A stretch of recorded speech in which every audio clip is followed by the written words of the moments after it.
Chapter X. The echo of the house. The path leading from the shore to the cliffs wound through a forest of twisted trees. Their branches rattled like bones in the wind. The air was heavy and close, as though the island still remembered the intruders who once walked its soil.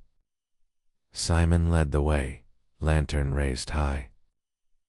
Emily walked beside him. Lady Lily and Emma followed close behind, fearful of every shifting shadow. The house grew taller with every step, its silhouette a familiar nightmare. "This shouldn't be possible," Simon muttered. "It collapsed. I saw it crumble." Emily whispered, "Maybe this isn't the same house."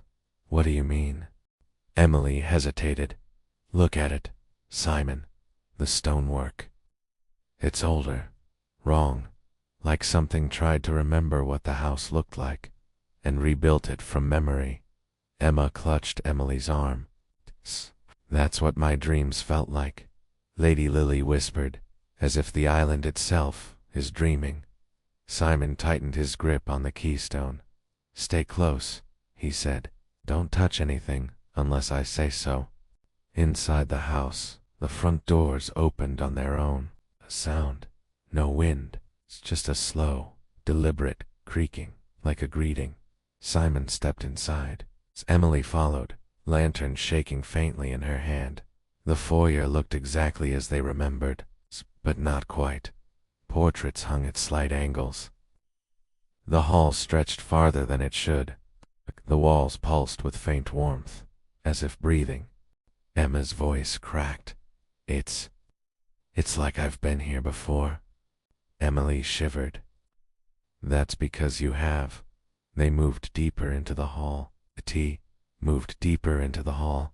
A faint glow flickered at the end of the corridor, the outline of a man holding a candle. Emily gasped. "Simon, look." The man turned. For a second his face was clear, a tired, hollow-eyed servant in old clothing. Then he flickered, like a candle dying in a draught.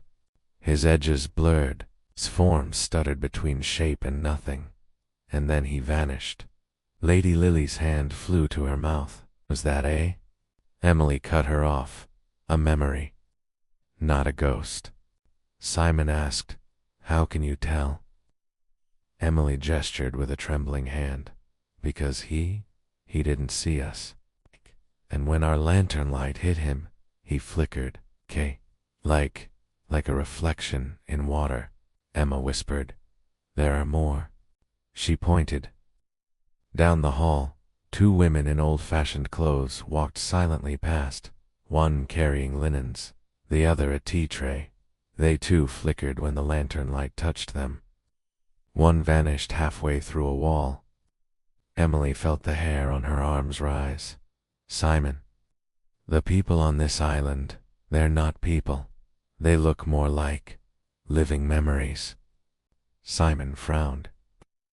"You mean echoes?" Emily nodded. "Yes, echoes of the house, echoes of the past. The island's rebuilding its own history." Simon wrote a note quickly in his book. "Inhabitants are not corporeal. Flicker under lantern light. Appear tied to moments of the house's memory. Not alive. Yet not ghosts." Lady Lily trembled. "Why would the island do that?" Simon answered quietly. "It's to keep us from seeing who's real and who's not." The upstairs corridor they ascended the staircase, its steps groaning as though weary of carrying the weight of mortal feet again. On the landing, Emily stopped suddenly. "Simon," she whispered, pointing.